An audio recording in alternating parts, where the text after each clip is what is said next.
ध्वनि पर हम आपको पढ़ाएंगे आज क्लास 12 फिजिक्स चैप्टर प्रकाश का परावर्तन के न्यूमेरिकल।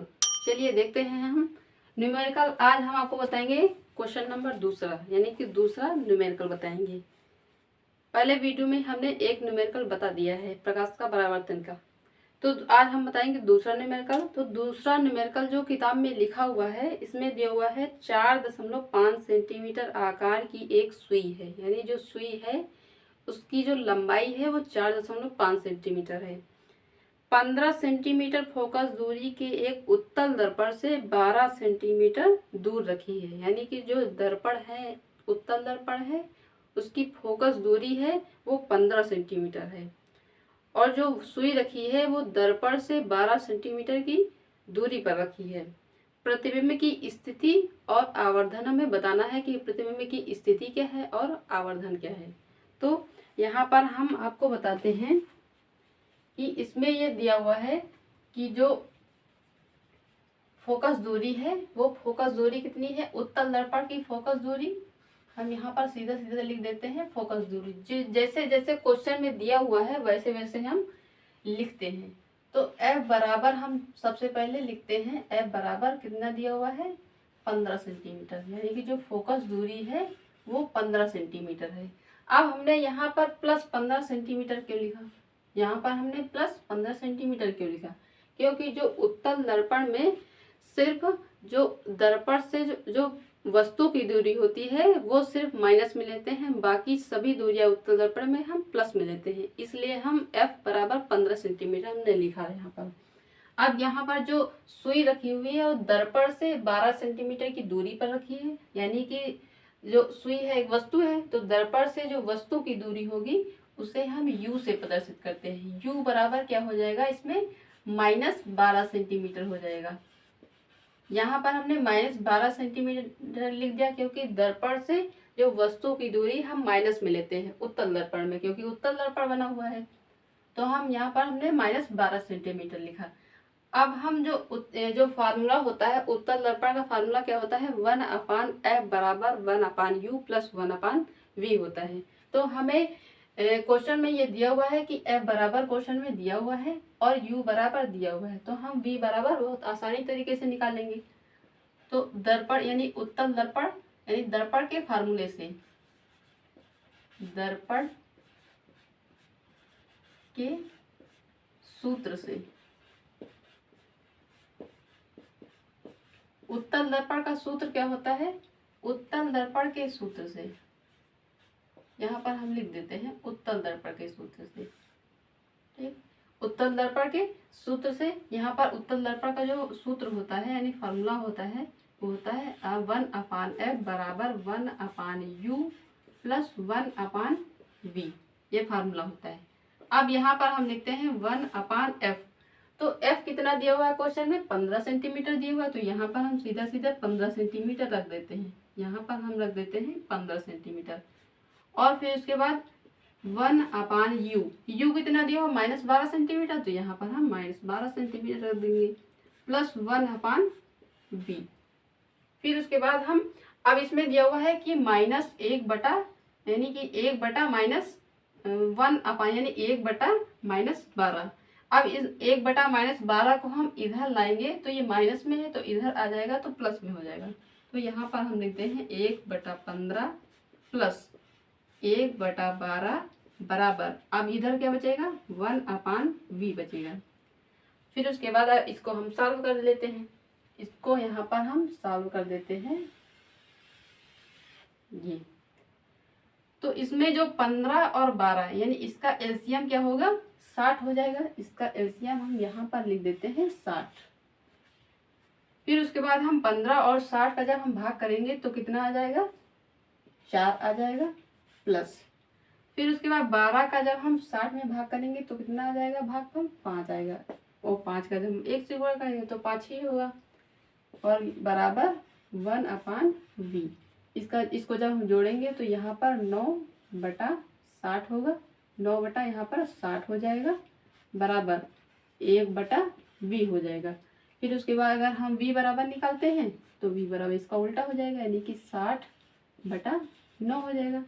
तो v बराबर इसमें क्या हो जाएगा, इसका जब हम डिवाइड करेंगे तो इसमें हो जाएगा 20/3 होगा, यानी कि इसका जब हम भाग करेंगे यानी 3 का ऊपर नीचे हम जब भाग करेंगे तो कितना हो जाएगा, ऊपर 20 आ जाएगा, नीचे 3 हो जाएगा। तो v बराबर इतना आ गया। जब इसका हम भाग करेंगे तो ये हो जाएगा 6.67 सेंटीमीटर। ये लगभग में वैल्यू आएगी, लगभग इतनी वैल्यू होगी ये। अब यहाँ पर हम लिखते हैं आवर्धन। इसमें आवर्धन निकालने को दिया गया है कि आवर्धन क्या होता है। तो जो सुई है वो सुई की जो लंबाई है वो 4.5 सेंटीमीटर दिए हुए हैं। तो जो यानी कि दर्पण से जो प्रतिबिंब बनेगा वो कितना लंबा बनेगा, यानी प्रतिबिंब की लंबाई क्या होगी। तो आवर्धन m बराबर, आवर्धन को हम इस m से प्रदर्शित करते हैं। आवर्धन क्या होता है, रेखीय आवर्धन, यानी प्रतिबिंब की लंबाई तथा वस्तु की लंबाई के अनुपात को हम रेखीय आवर्धन कहते हैं। m बराबर क्या होता है, प्रतिबिंब की लंबाई तथा वस्तु की लंबाई के अनुपात को हम रेखीय आवर्धन कहते हैं। और क्या होता है इसके बराबर, दर्पण से प्रतिबिंब की दूरी माइनस यानी दर्पण से प्रतिबिंब की दूरी अपान दर्पण से वस्तु की दूरी। अब यहाँ पर हम लिखते हैं, अब हमें निकालना क्या है, दर्पण, यानी कि जो निकालना है वो प्रतिबिंब की हमें लंबाई निकालना है, यानी y2 निकालना है हमें। तो हम यहाँ पर लिखते हैं y2 बराबर, इसमें क्या हो जाएगा, -v/u,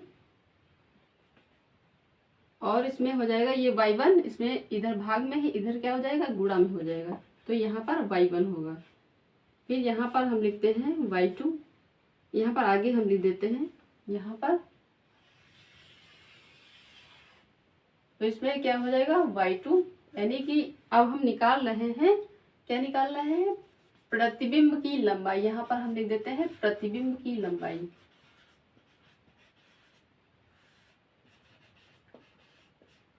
यह कहा जाए प्रतिबिंब का आकार।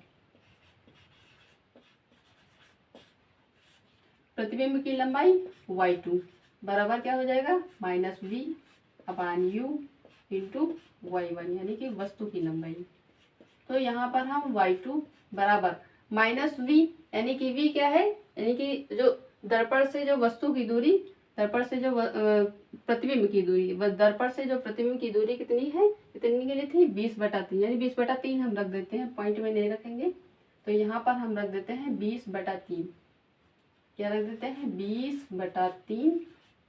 फिर उसके बाद हम यहाँ पर ऐसे रख देते हैं 20/3 बटा, और यू है, यू कितना है, -12 सेंटीमीटर। यू का मान कितना है, -12 सेंटीमीटर। तो यहाँ पर हम -12 सेंटीमीटर रखेंगे, यहाँ पर हम रख देते हैं -12 सेंटीमीटर, और माइनस इसमें पहले से दिया हुआ है, ये -12 सेंटीमीटर निकला।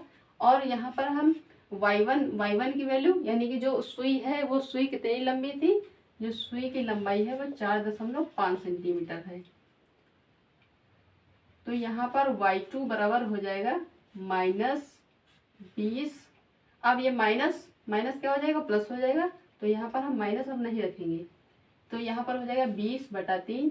अब ये इसमें क्या है, इसके नीचे 1 है, जब ये भाग में है, अब इसको हम जब गुणा में लिखेंगे तो 1 इसके नीचे 1 है, अब 1 ऊपर चला जाएगा और 12 नीचे हो जाएगा, और ये 4.5 लिखा हुआ है। यानी ये कहा जाए कि जो जैसे ये लिखा हुआ है a/b और c/d लिखा हुआ है, तो ये पूरा अंश है और ये पूरा हर है, यानी कि a/b और c/d क्या लिखा हुआ है, जो c/d है वो भाग में है, इसको हम गुणा में लिखेंगे तो क्या हो जाएगा, ये हो जाएगा d ऊपर हो जाएगा और c नीचे हो जाएगा, ये d ऊपर हो जाएगा, c नीचे हो जाएगा। तो यहाँ पर हम y2 बराबर लिखेंगे 20/3। फिर उसके बाद हम इसको काटेंगे तो यहाँ पर हो जाएगा, यहाँ पर हम पॉइंट हटा देंगे, नीचे एक 0 बढ़ाएंगे, 0 से ये 0 कैंसिल हो जाएगा, और इसके बाद इससे हम इसको कैंसिल कर देंगे तो यहाँ पर 6 हो जाएगा, इससे हम इसको कैंसिल करेंगे तो यहाँ पर 15 हो जाएगा, इससे हम यहाँ पर हो जाएगा 5/2, यानी कि यहाँ पर हो जाएगा कितना हो जाएगा, 5/2 आ जाएगा, 5/2। तो y2 बराबर क्या हो जाएगा, 2.5 सेंटीमीटर। यानी कि जो प्रतिबिंब की लंबाई होगी 2.5 सेंटीमीटर होगी। तो ये कहा जाए कि जो 15 सेंटीमीटर फोकस दूरी वाला वो जो उत्तल दर्पण है, दर्पण ये जो वस्तु रखी जाए यानी सुई रखी जाएगी वो दर्पण से 12 सेंटीमीटर की दूरी पर रखी जाएगी, और जो प्रतिबिंब बनेगा वो दर्पण के पीछे 6.67 सेंटीमीटर की दूरी पर बनेगा, सीधा बनेगा और आभासी बनेगा। तो आशा करते हैं आपको वीडियो पसंद आया होगा। वीडियो देखने के लिए धन्यवाद।